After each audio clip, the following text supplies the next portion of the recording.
Hi, I'm Dee, and this is my review of The Empire of Storms by Sarah J. Maas. I absolutely love the series. The whole Throne of Glass series. I love every single book that she's come out with. I started reading them last summer. I had a huge commute of like an hour on the train and then anywhere from like 5 minutes to like half an hour on the subway. And in that time, I read all of them during my breaks, during the commute, sometimes during work, which wasn't great, but I love all the books.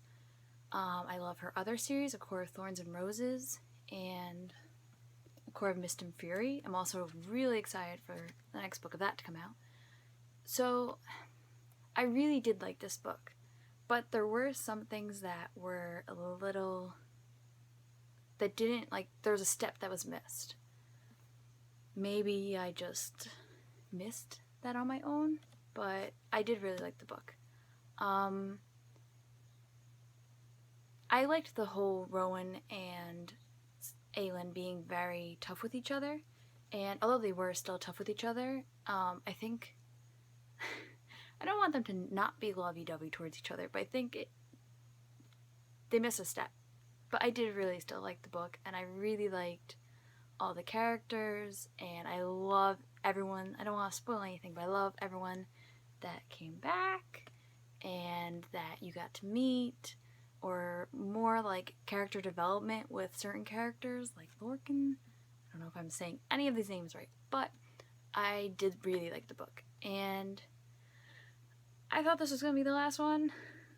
I guess there's another one after this. This took me about 3 days to read.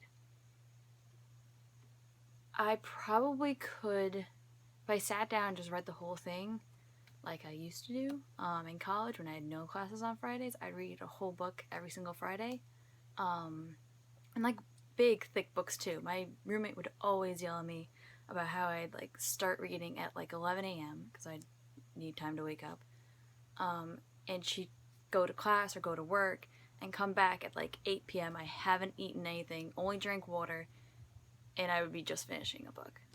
So that's actually a long time to take for me to read this, especially because I was so excited to get this. I was supposed to get this book the 6th, the day it was supposed to come out.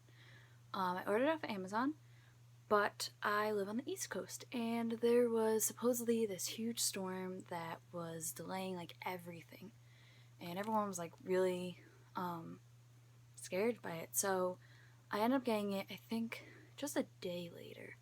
It still took me 3 days to read though, and that was actually because I was like doing stuff, and like being home is different than like in college when I could sit in the same spot for 8 plus hours not doing anything. I need to do something at home.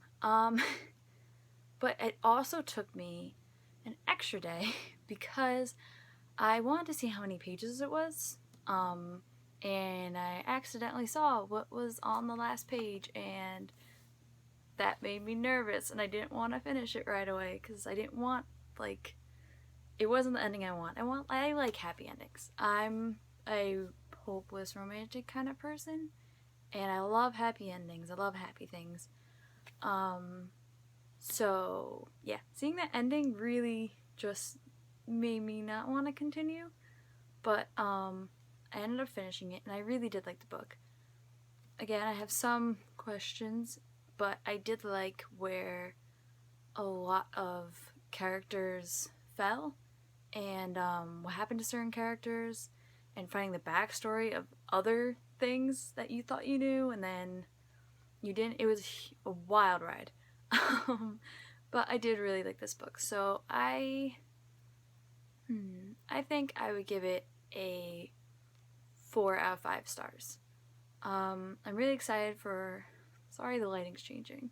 I'm really excited for the rest of the series and any other books she comes out, her other series.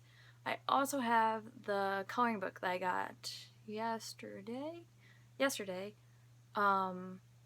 which I'm really excited to color in too.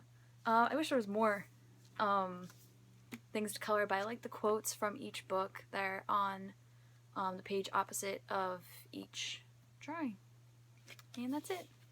Goodbye!